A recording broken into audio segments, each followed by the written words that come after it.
सारे विद्यार्थियों, छोटे भाइयों बहनों, गुड मॉर्निंग, सुप्रभात। आइए दिन की शुरुआत करते हैं। आज 1 दिसंबर है और 1 दिसंबर का महत्व है विश्व एड्स दिवस के रूप में। एड्स एक लाइलाज बीमारी है, जीवन के लिए बहुत खतरनाक है। असुरक्षित यौन संबंध से ऐसी बीमारी की संभावनाएं बढ़ती हैं।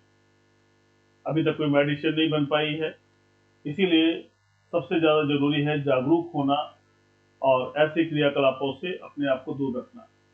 आइए शुरुआत करते हैं आज के महत्वपूर्ण प्रश्नों से। पहले विद्यार्थियों, आज का पहला क्वेश्चन है आपका कि वर्ष 2023 गणतंत्र दिवस समारोह में किस देश के राष्ट्रपति शामिल होंगे? Which country's president will attend the Republic Day celebration in the year 2023? Who will be the chief guest of this celebration? Option A Egypt, Option B Britain, Option C China, Option D France. बहुत अच्छा प्रश्न है, परीक्षा के लिए बहुत important है, मतलब इसे हम इंपॉर्टेंट क्वेश्चन कह सकते हैं। देखिए, ये आपका आंसर है इजिप्ट, इसी को बोलते हैं मिस्र। तो ये आपका मिस्र के राष्ट्रपति इस बार हमारे गणतंत्र दिवस समारोह का हिस्सा बनने जा रहे हैं। आइए इससे संबंधित व्याख्या को ध्यान में रखें। विदेश मंत्रालय ने कहा कि मिस्र के राष्ट्रपति अब्देल फत्ताह अल सीसी, मिस्र के राष्ट्रपति अब्देल फत्ताह अल सीसी 26 जनवरी को गणतंत्र दिवस समारोह में मुख्य अतिथि होंगे, चीफ गेस्ट बनने जा रहे हैं। यह पहली बार है कि मिस्र के राष्ट्रपति भारत के गणतंत्र दिवस पर मुख्य अतिथि होंगे। भारत और मिस्र के बीच सभ्यतागत और गहरे लोगों के बीच संबंधों पर आधारित है, गर्म और मैत्रीपूर्ण संबंध है हमारे। तो कहा जा रहा है कि इस समारोह में मुख्य अतिथि की भूमिका में आ रहे हैं मिस्र के राष्ट्रपति अब्देल फत्ताह अल सीसी। आइए दूसरे प्रश्न की तरफ चलते हैं। अरे विद्यार्थियों, जिन्होंने अभी तक मिशन इंस्टीट्यूट प्रयागराज के चैनल को सब्सक्राइब नहीं किया है, सब्सक्राइब कर लीजिए और बेल आइकन को भी प्रेस कर लीजिए ताकि हमारी बातें आप तक आसानी से पहुंच सके। दूसरा इंपॉर्टेंट क्वेश्चन है कि हाल ही में भारतीय रेलवे ने किस वर्ष तक यूरोप, दक्षिणी अमेरिका और पूर्वी एशिया के बाजारों में वंदे भारत रेलगाड़ियों का निर्यात करने की घोषणा की है?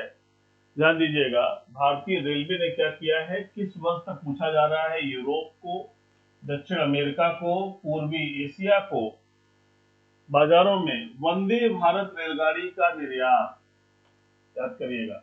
अच्छा प्रश्न है। ये दिन बहुत बड़ी बात है कि हम लोगों के जीवन में आ रहे हैं कि हमारे यहाँ से निर्यात हो रही हैं ऐसी चीजें जो हमने पहले कभी आयात की थी। ऑप्शन है 2023 से 25, ऑप्शन बी 2024 से 25, ऑप्शन सी 2025 से 26, ऑप्शन डी 2026 से 27। अच्छा प्रश्न है प्यारे विद्यार्थियों, ये परीक्षा में पूछा जा सकता है, ध्यान रखिएगा। इसका आंसर है 2025 से 2026। 2025 से 2026 के दौरान इनका निर्यात किया जाएगा और इन देशों को ये भेजा जाएगा। आइए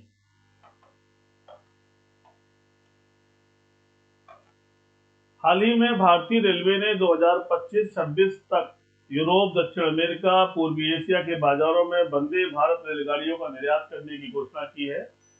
अभी देश में 5 वंदे भारत एक्सप्रेस ट्रेनें चल रही हैं। ध्यान रखिएगा, कितनी चल रही है? 5 वंदे भारत एक्सप्रेस ट्रेनें चल रही हैं। इनमें 2 पुरानी पीढ़ी की और 3 नई पीढ़ी की हैं।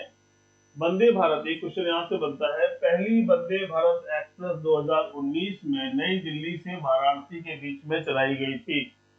एक क्वेश्चन आपका यहाँ से बनता है, इसको भी ध्यान रखिएगा कि पहली वंदे भारत ट्रेन कहाँ से कहाँ चली। तो नई दिल्ली से वाराणसी चली और कब चली? 2019 में चली। तो ये था वंदे भारत ट्रेन के संदर्भ में एक महत्वपूर्ण और सुखद खबर है। आइए अगले प्रश्न को देखते हैं। थोक मूल्य सूचकांक कौन जारी करता है? Who issues the wholesale price index? Option A Ministry of Finance, Option B Ministry of Commerce and Industry, Option C Ministry of Labor and Employment, Option D Ministry of Affairs। Whole wholesale price index, थोक मूल्य सूचकांक। देखिए इसका सही उत्तर है ministry of commerce and industry. तो ध्यान रखिएगा, जीके का ही प्रश्न बनता है, सीधे परीक्षाओं में आता है। थोक मूल्य सूचकांक के मुताबिक मुद्रास्फीति अक्टूबर में घटकर 8.39% हो गई, जो मार्च 2021 के बाद सबसे कम है। थोक मूल्य सूचकांक का उपयोग कुछ अर्थव्यवस्थाओं में मुद्रास्फीति को मापने के लिए किया जाता है। यह सूचकांक समय के साथ उत्पादक कीमतों में समग्र परिवर्तन को नापता है। ध्यान रखिएगा, एक प्रश्न यहाँ से आ सकता है।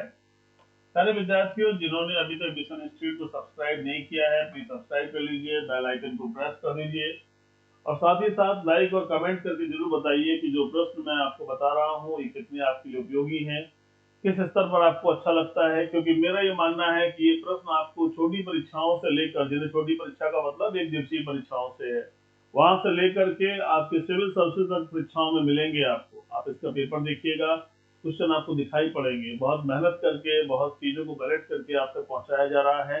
तो प्लीज इसे शेयर कर दीजिए और लोगों तक पहुंचा दीजिए, ताकि मिशन इंस्टीट्यूट की आवाज और तमाम विद्यार्थियों तक जा सके, उनके अध्ययन में सहायक हो सके। अगले महत्वपूर्ण प्रश्न पर आ जाइए। किसे पाकिस्तान का नया सेना प्रमुख नामित किया गया है? Who has been nominated the new army chief of Pakistan? Lieutenant general Faiz Hameed, option B lieutenant general Azhar Abbas, option C lieutenant general Sahir Shamshad Mirza, option D lieutenant general Asim Munir. सारे विद्यार्थियों, इनका नाम है लेफ्टिनेंट जनरल असीम मुनीर। ध्यान रखिएगा, अच्छा प्रश्न है, परीक्षा में पूछा जा सकता है।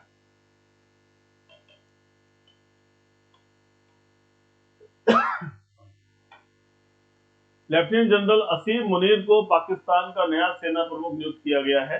पाकिस्तान सरकार ने पुष्टि की है कि उन्हें नए सेना अध्यक्ष की नियुक्ति के लिए नामों के लिए पैनल के साथ रक्षा मंत्रालय से सूचना प्राप्त हुई है। तो ये है लेफ्टिनेंट जनरल असीम मुनीर, जिन्हें पाकिस्तान का नया सेना अध्यक्ष नियुक्त किया जा रहा है।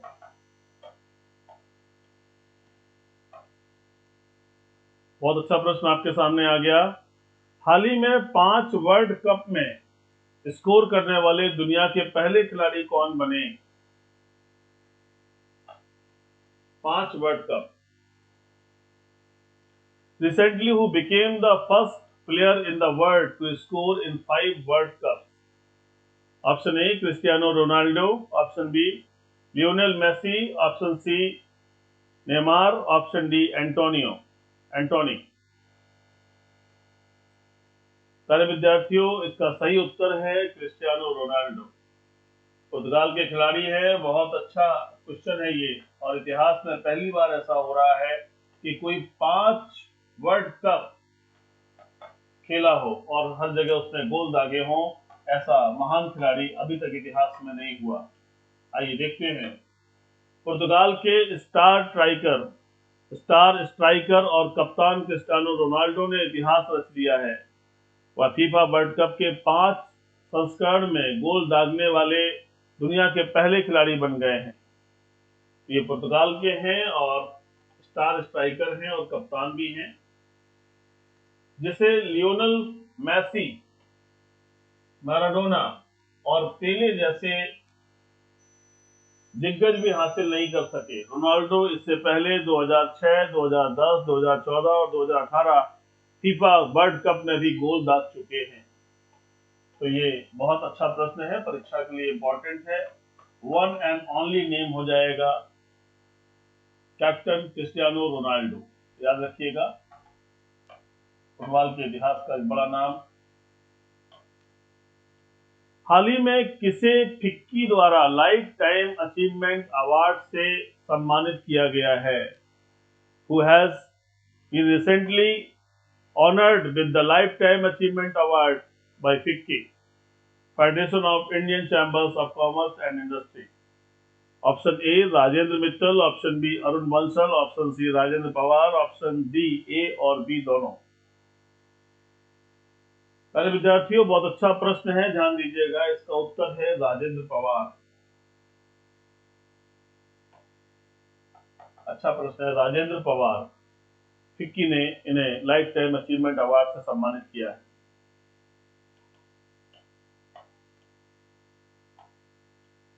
Federation of Indian chambers and commerce and industry ने 8वें फिक्की उच्च शिक्षा उत्कृष्टता पुरस्कार समारोह में राजेंद्र सिंह पवार, अध्यक्ष और संस्थापक NIIT, को लाइफ टाइम अचीवमेंट अवार्ड 2022 से सम्मानित किया है।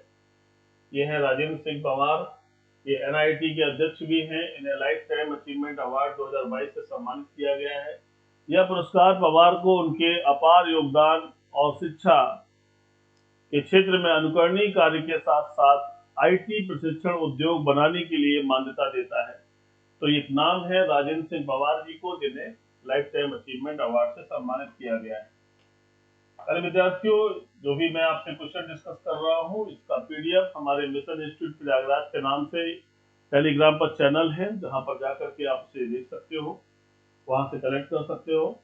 मिशन इंस्टीट्यूट प्रयागराज के नाम से ही हमारा यूट्यूब पर चैनल है, टेलीग्राम पर भी चैनल है, और गूगल प्ले स्टोर पर हमारा एप्लीकेशन है। निश्चित रूप से उसे डाउनलोड कर लीजिए, ताकि आने वाले समय में जो टेस्ट सीरीज वगैरह मैं कराने जा रहा हूँ, उसका आपको लाभ मिल सके, और तमाम जो शिक्षण संबंधी चीजें हैं वो आप तक आसानी से पहुंच सके। आइए बात करते हैं, हाल ही में किस राज्य सरकार ने महिलाओं के लिए वर्क फ्रॉम होम की सुविधा शुरू की है। बहुत अच्छा प्रश्न है ये।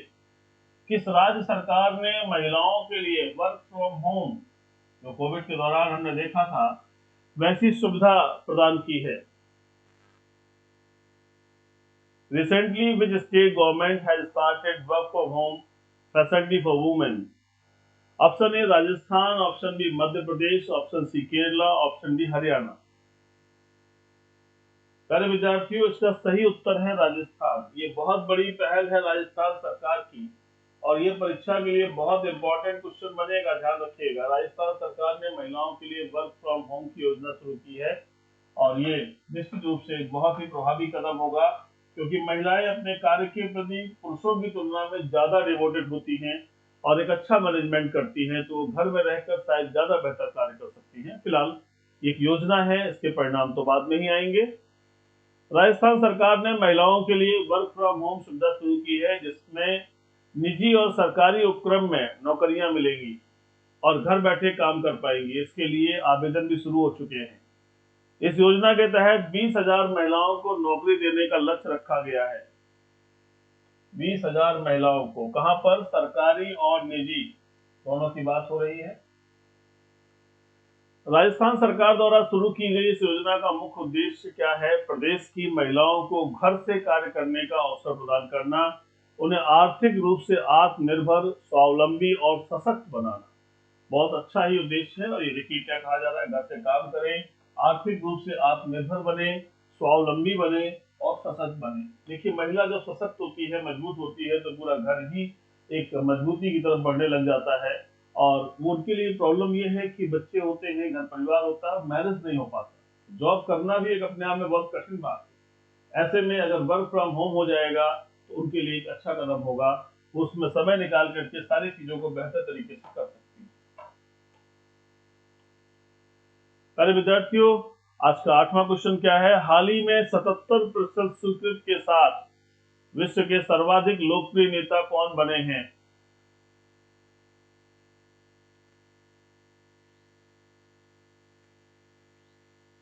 बताइए।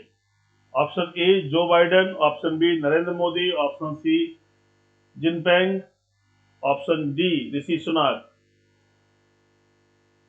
इसका सही उत्तर है नरेंद्र मोदी। 77% या प्रतिशत अप्रूवल इनको मिला है। लोगों के तरफ से कहा गया है कि ये सबसे लोकप्रिय हैं।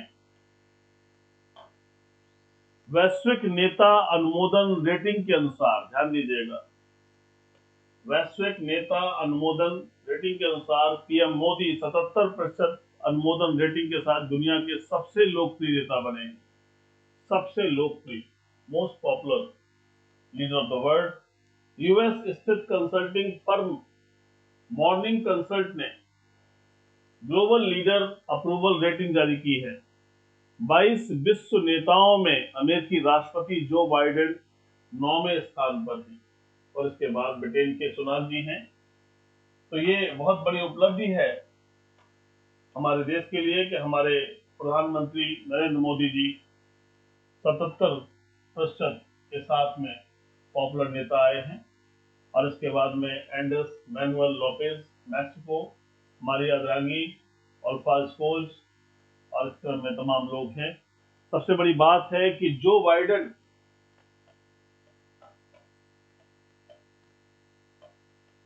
नौवें नंबर पर, कहने का मतलब हमारा कोई कंपटीशन नहीं है, लेकिन हम कंपटीशन में नंबर 1 हैं। ये बड़ी बात है, हम कंपटीशन में क्या है, नंबर 1 हैं। और ये मोदी जी की जो लोकप्रिय पहचान है निश्चित रूप से एक बड़ी बात है भारत के लिए। आइए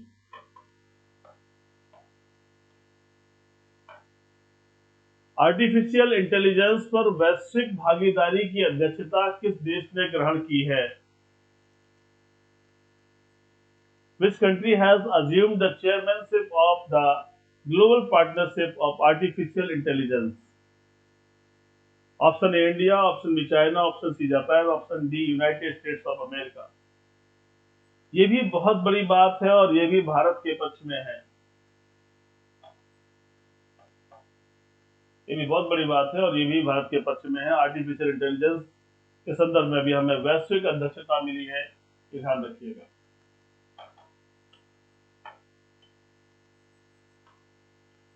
हाल ही में भारत ने आर्टिफिशियल इंटेलिजेंस पर ग्लोबल पार्टनरशिप की अध्यक्षता ग्रहण की है।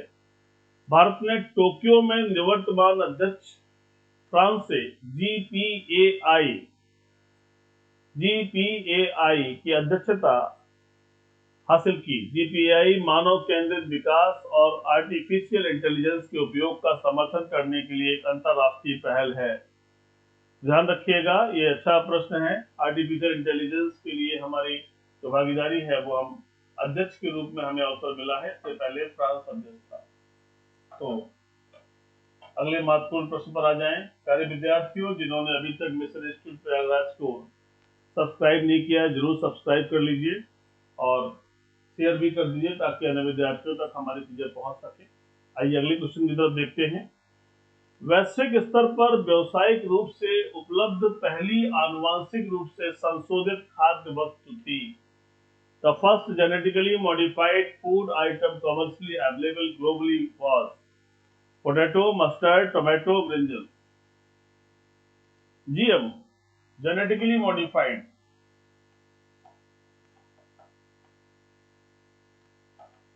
इसका सही आंसर है टोमेटो। इसका सही आंसर है टोमेटो। टमाटर को जीएम फूड की श्रेणी में रखा गया है। हाल ही में अमेरिका में बैगनी टमाटर को, ध्यान दीजिएगा, बैगनी टमाटर को नियामकीय मंजूरी मिली है। टमाटर व्यावसायिक रूप से उपलब्ध पहली आनुवांशिक रूप से संशोधित जीएम खाद्य वस्तु थी। पहली आनुवांशिक रूप से संशोधित जीएम खाद्य वस्तु यानी मॉडिफाइड है, जेनेटिकली मॉडिफाइड पहली वस्तु है।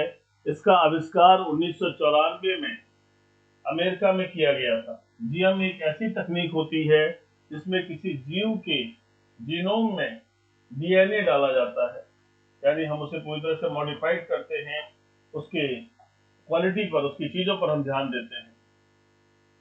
प्यारे विद्यार्थियों, मिशन इंस्टीट्यूट प्रयागराज आपके साथ निरंतर अच्छे प्रश्नों को लेकर आ रहा है। इससे कहीं न कहीं आपकी परीक्षाओं में एक स्तर पर वृद्धि होगी और आपको लाभ मिलेगा। मॉर्निंग की शुरुआत एक अच्छे प्रश्नों के साथ आपके साथ होती है। निश्चित रूप से पढ़ाई में हम लोग आगे बढ़ेंगे। मैं चाहता हूं कि आप जरूर शेयर करें, अपने लोगों तक जरूर एक मैसेज दें और हम सफलता की राह में आगे बढ़ें। आपका दिन शुभ हो, मंगलमय हो, जीवन पथ पर आगे बढ़ें। सभी बूढ़े बुजुर्गों, परिवार के माता पिता, सबका आशीर्वाद इसी प्रकार बना रहे। जीवन पथ पर सफलता की राह आसान होती रहे। जय हिंद।